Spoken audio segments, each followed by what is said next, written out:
Hello everyone, welcome back to my channel. ಇವತ್ತಿನ ವಿಡಿಯೋದಲ್ಲಿ ಕುಂಬಳಕಾಯಿ ಪಲ್ಯನ ತುಂಬ ಸಿಂಪಲ್ಲಾಗಿ ಹೇಗೆ ಮಾಡೋದು ಅಂತ ನೋಡ್ಕೊಳ್ಳೋಣ. ಇದನ್ನು ಮಾಡ್ಕೊಳ್ಳಿಕ್ಕೆ ಒಂದು ಕಡಾಯಿಗೆ 3 ಸ್ಪೂನಷ್ಟು ಆಯಿಲ್ನ ಸೇರಿಸ್ಕೊಳ್ಳೋಣ.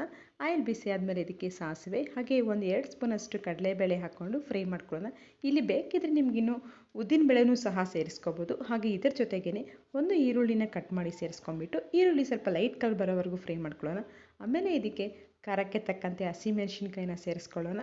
ಈಗ ಹಸಿಮೆಣಸಿನ್ಕಾಯಿ ಹಾಕ್ಕೊಂಡು ಒಂದು 2 ನಿಮಿಷ ಫ್ರೈ ಮಾಡಿಕೊಂಡು ಈಗ ಕುಂಬಳಕಾಯಿನ ಸಣ್ಣಗೆ ಕಟ್ ಮಾಡಿ ಇಟ್ಕೋಬೇಕು. ಸ್ವಲ್ಪ ಎಳೆಕಾಯಿ ಆಗಿದ್ರೆ ಸ್ಕಿನ್ ಏನು ತೆಗೆಯೋ ಅವಶ್ಯಕತೆ ಇರಲ್ಲ. ಸ್ವಲ್ಪ ಏನಾದರೂ ಅದು ಸ್ವಲ್ಪ ದಪ್ಪ ಇರೋ ಕಾಯಿ ಆಗಿದ್ರೆ ಸ್ಕಿನ್ ಎಲ್ಲ ತೆಗೆದುಬಿಟ್ಟು ಕಟ್ ಮಾಡ್ಕೊಳ್ಳೋಣ. ಕಟ್ ಮಾಡಿ ಒಂದ್ಸಲ ವಾಶ್ ಮಾಡಿಬಿಟ್ಟು ಈಗ ಅದನ್ನು ಸೇರಿಸ್ಕೊಂಡ್ಬಿಟ್ಟು ಚೆನ್ನಾಗಿ ಮಿಕ್ಸ್ ಮಾಡ್ಕೊಳ್ಳೋಣ. ಸೊ ಮೊದಲನೇ ಥರ ಆಯಿಲಲ್ಲಿ ಒಂದು 10 ಮಿನಿಟ್ಸು ಫ್ರೈ ಮಾಡ್ಕೋಬೇಕು. ಆಮೇಲೆ ಸ್ವಲ್ಪ ನೀರು ಆ್ಯಡ್ ಮಾಡಿಕೊಂಡು ಫ್ರೈ ಮಾಡ್ಕೊಳ್ಳೋಣ. ಸೊ ಕುಂಬಳಕಾಯಿ ಸಣ್ಣಕ್ಕೆ ಕಟ್ ಮಾಡೋದನ್ನ ಬೇಗನೆ ಫ್ರೈ ಆಗಿಬಿಡುತ್ತೆ. ಹಾಗೆ ಫ್ರೆಂಡ್ಸ್, ನನ್ನ ಚಾನಲ್ ಆದರೂ ಫಸ್ಟ್ ಟೈಮ್ ಮಾಡ್ತಿದ್ರೆ ಸಬ್ಸ್ಕ್ರೈಬ್ ಮಾಡ್ಕೊಳ್ಳಿ. ಹಾಗೆ ಪಕ್ಕದಲ್ಲಿರುವಂಥ ಬೆಲ್ ಐಕಾನ್ನ ಕ್ಲಿಕ್ ಮಾಡಿ. ನೀವು ಬೆಲ್ ಐಕಾನ್ ಕ್ಲಿಕ್ ಮಾಡೋದು ನೀವು ನಾನು ಯಾವುದಾದ್ರೂ ವೀಡಿಯೋಸ್ ಅಪ್ಲೋಡ್ ಮಾಡಿದಾಗ ನಿಮಗೆ ನೋಟಿಫಿಕೇಷನ್ ಸಿಗುತ್ತೆ, ನೀವು ಸಹ ಮೊದಲೇ ನೋಡ್ಬೋದು. ಹಾಗೆ ನಿಮ್ಮ ಫ್ರೆಂಡ್ಸ್ಗೆ ಫ್ಯಾಮಿಲಿ ಮೆಂಬರ್ಸ್ಗೆಲ್ಲ ಶೇರ್ ಮಾಡಿ, ಅವರು ಸಹ ನಮ್ಮ ವೀಡಿಯೋಸ್ನ ನೋಡಲಿ. ಅವ್ರ ಸಪೋರ್ಟು ನಮ್ಮ ಚಾನಲ್ಗೆ ತುಂಬಾ ಅವಶ್ಯಕತೆ ಇದೆ. ಈಗ ಕುಂಬಳಕಾಯಿನ ಒಂದು 10 ನಿಮಿಷ ಫ್ರೈ ಮಾಡ್ಕೊಂಡಿದ್ದೀವಲ್ಲ, ಈಗ ಇದಕ್ಕೆ ಮುಚ್ಚಳ ಹಾಕಿಬಿಟ್ಟು ಒಂದು 10 ನಿಮಿಷ ಹಾಗೆ ಸ್ಟೀಮಲ್ಲಿ ಬಿಟ್ಬಿಡಬೇಕು. ಆಮೇಲೆ ಇದಕ್ಕೆ ಮುಚ್ಚಳ ತೆಗೆದು ಒಂದು ಅರ್ಧ ಲೋಟದಷ್ಟು ನೀರನ್ನ ಸೇರಿಸ್ಕೊಂಡು ಮತ್ತೆ ಒಂದು ಸಲ ಮಿಕ್ಸ್ ಮಾಡಿಬಿಟ್ಟು ಚೆನ್ನಾಗಿ ಕುಕ್ ಮಾಡ್ಕೊಳ್ಳೋಣ. ಆಮೇಲೆ ಮುಚ್ಚಳ ತೆಗೆದ್ಮೇಲೆ ಇವಾಗ ನೀವು ಮುಟ್ಟಿ ನೋಡ್ಬೋದು, ತುಂಬ ಸಾಫ್ಟಾಗಿ ಆಗಿರುತ್ತೆ. ಈಗ ಇದಕ್ಕೆ ರುಚಿಗೆ ತಕ್ಕಷ್ಟು ಉಪ್ಪನ್ನ ಸೇರಿಸ್ಕೊಳ್ಳೋಣ. ನಾನಿಲ್ಲಿ ಕಲ್ಲುಪ್ಪನ್ನ ಬಳಸಿದ್ದೀನಿ. ಕೆಲವೊಂದು ರೆಸಿಪೀಸ್ಗೆ ಕಲ್ಲುಪ್ಪು ತುಂಬಾ ಚೆನ್ನಾಗಿರುತ್ತೆ. ಕಲ್ಲುಪ್ಪು ಹಾಕೋದ್ರಿಂದ ತುಂಬ ಟೇಸ್ಟಿ ಹಾಗೂ ಇರುತ್ತೆ.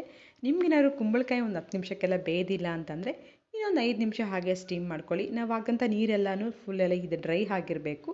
ಈಗ ನಮಗೆ ಪಲ್ಯ ಥರ ಅನ್ನಿಸ್ತಿದೆಯಲ್ಲ, ಹಾಗೆ ಸ್ವಲ್ಪ ಕೊನೆಗೆ ಸ್ವಲ್ಪ ಕೊತ್ತಂಬರಿನೂ ಸಹ ಆ್ಯಡ್ ಮಾಡ್ಕೊಳ್ಳಿ. ಈಗ ಒಂದು 2 ನಿಮಿಷ ಮತ್ತೆ ಕಳಿಸ್ಕೊಂಡು ಕೊನೆಗೆ ಸ್ವಲ್ಪ ಕಾಯಿ ತುರಿನ ಸೇರಿಸ್ಕೊಳ್ಳೋಣ. ಇಲ್ಲಿ ಕಾಯಿ ತುರಿ ಬೇಡ ಅಂತಂದರೆ ಕಡಲೆಬೀಜ ಪೌಡರು ಹಾಕ್ಬೋದು, ತುಂಬಾ ಚೆನ್ನಾಗಿರುತ್ತೆ. ಕಡಲೆಬೀಜ ಪೌಡರ್ ಹಾಕೋದ್ರಿಂದ ಅದು ಸ್ವಲ್ಪ ಗ್ರೇವಿ ಥರ ಬರುತ್ತೆ ಪಲ್ಯ ಅಂತೂ. ಅದಕ್ಕೆ ಚಪಾತಿ ಕಾಂಬಿನೇಷನ್ ಸೂಪರಾಗಿರುತ್ತೆ. ಆ ಥರದ್ದು ರೆಸಿಪಿ ಬೇಕು ಅಂತಂದರೆ ಕಮೆಂಟ್ ಮಾಡಿ, ಆ ರೆಸಿಪಿನೂ ಸಹ ನಿಮಗೆ ತೋರಿಸ್ತೀನಿ. ಈಗ ಸ್ಟವ್ ಆಫ್ ಮಾಡಿಕೊಂಡು ಕೊನೆಯದಾಗಿ ಒಂದು ಹಿಡಿ ಕೊತ್ತಂಬರಿ ಹಾಕ್ಕೊಂಡ್ಬಿಟ್ಟು ಕಳಿಸ್ಕೊಂಡ್ರೆ ಕುಂಬಳಕಾಯಿ ಪಲ್ಯ ರೆಡಿಯಾಗುತ್ತೆ. ನಾನು ಇದಕ್ಕೆ ಚಪಾತಿ ಸಹ ಮಾಡಿಟ್ಟಿದ್ದೀನಿ. ಇದು ಬೆಳಗಿನ ತಿಂಡಿಗೆ ನಾನು ಮಾಡ್ಕೊತಿರೋದು. ಚಪಾತಿ ಹಾಗೆ ಕುಂಬಳಕಾಯಿ ಪಲ್ಯ ಸೂಪರಾಗಿರುತ್ತೆ.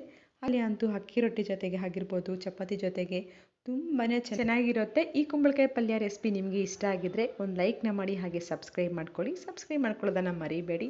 ಹಾಗೆ ನಾನು ಇವತ್ತು ಚಪಾತಿ ಜೊತೆಗೆ ಸರ್ವ್ ಮಾಡ್ಕೊಂಡಿದ್ದೆ, ತುಂಬಾ ಚೆನ್ನಾಗಿ ಬಂದಿತ್ತು. ನಿಮ್ಮ ಫ್ರೆಂಡ್ಸ್ಗೆ ಫ್ಯಾಮಿಲಿ ಮೆಂಬರ್ಸ್ಗೆಲ್ಲ ಈ ವಿಡಿಯೋನ ಶೇರ್ ಮಾಡಿ, ಅವರು ಸಹ ಟ್ರೈ ಮಾಡಲಿ, ಅವರು ಈ ವಿಡಿಯೋಸ್ನ ನೋಡಲಿ. ಹಾಗೆ ನಿಮ್ಗೆ ಅದ ರೆಸಿಪೀಸ್ ಬೇಕು ಅಂದರೆ ನನಗೆ ಕಮೆಂಟ್ ಮಾಡಿ, ನಾನು ಅದನ್ನು ಮಾಡಿ ತೋರಿಸ್ತೀನಿ.